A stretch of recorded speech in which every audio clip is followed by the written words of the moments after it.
The girl was just about to fight back, but the guard stopped her in time. Took the showers for. Left with no choice, she headed to the shower. But then something strange happened. As she washed her hair, black liquid started dripping out, spreading fast, turning her pale skin pitch black. And that's when everyone finally realized something was terribly wrong. And she's none other than Polaris, the daughter of Magneto, a mutant who can control any metal. Any piece of metal in her hands is a deadly weapon. But even someone this powerful got hit by a police stun gun during a mission, and just like that, she was captured, thrown in prison. The moment she arrived, the prison boss spat in her face, then smiled with pure arrogance. Polaris was ready to fight, but the guard stopped her. Passing the next gate, she saw a pale woman, same metal collar, another mutant, but this wasn't the time to talk. Back in her cell, everything, bars, bed frame, even toilet, is metal. She almost laughed. This place is her personal armory. She raised her hand, ready to bend the steel, but in the next second, pain so intense she nearly blacked out. Her powers weren't working. Mocking laughter filled the room. Only one prisoner showed pity. She whispered the cruel truth. That collar, it blocks mutant powers, and no mutant ever leaves this place alive. After calming down, Polaris made a firm decision. She had to escape because she was pregnant, so during mealtime, she approached another mutant to plan an escape. She thought mutants should stick together, but instead of helping, the woman looked away, nervous and trembling. Finally, she warned Polaris to stay away from her. Polaris didn't need to ask why. The fear in her eyes said it all. She was terrified of the prison boss. With no allies left, Polaris began studying the prison layout during outdoor time. 10-meter-high walls, armed guards on every side. Without her powers, there was no way out. Just as she was about to head back, the prison boss called out to her, ordering her to shine her shoes. Proud Polaris wasn't about to agree. The moment the prison boss got refused, she jumped to her feet. You see, out there, you got powers.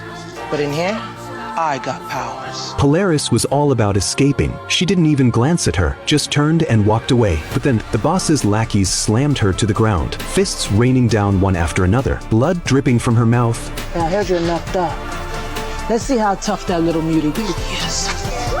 Polaris finally snapped. Ignoring the collar's burning pain, she lifted a heavy iron table and slammed it straight into the boss, pinning her to the railing. The lackeys charged again, but the guards rushed in and broke it up. And yet, without asking who started it, they threw Polaris into solitary confinement. Now alone, bleeding, weak, and still wearing that cursed collar, she stared at the massive iron door before her. And this time, for the sake of her unborn child, she unleashed her power once again.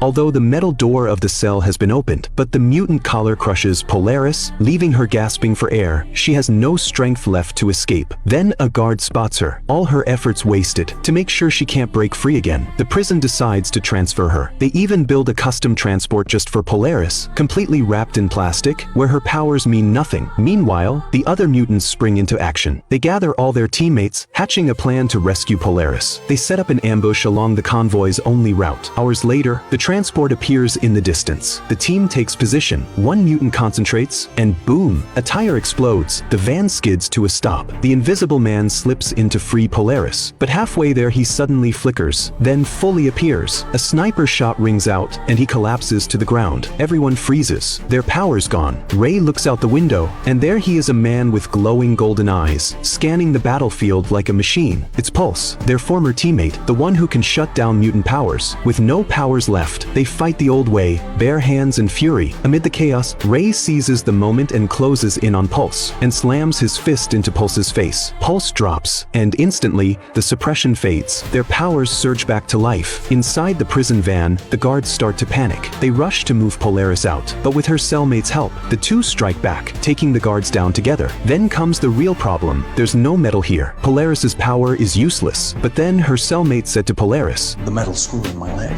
But Polaris can't bring herself to do it. Her cellmate grits his teeth and says, "It's the only way." With no time left, she finally acts, ripping a steel pin straight from his leg and driving it through the shackles on their wrists. The guards see things going wrong and immediately call for backup, but it's already too late. Bang! The prison van doors are smashed open. Guards unleash a full barrage at Polaris, but she catches the bullets midair. Without the collar holding her back, she is absolute power incarnate. Just then, her teammates race in with the car, scooping everyone up weapons speeding off. But barely a few moments into their escape, they see the police chief blocking the road with his men. With no other choice, Polaris steps out to face them head-on. Bullets fly, she doesn't even flinch. A simple flick of her hand, and the chief's gun soars through the air straight to her. Seeing this, the chief has no choice, he surrenders. They drag him to an abandoned building. Polaris stretches out her hand. The steel beams inside the walls bend instantly, twisting around the chief's neck. "You like putting collars on people?" she says with a smirk. "Then taste what it's like to choke." Meanwhile, outside, the police have surrounded the entire building. Polaris spreads her arms wide. Hundreds of steel rods lift into the air, then shoot out like a storm of arrows toward the outside.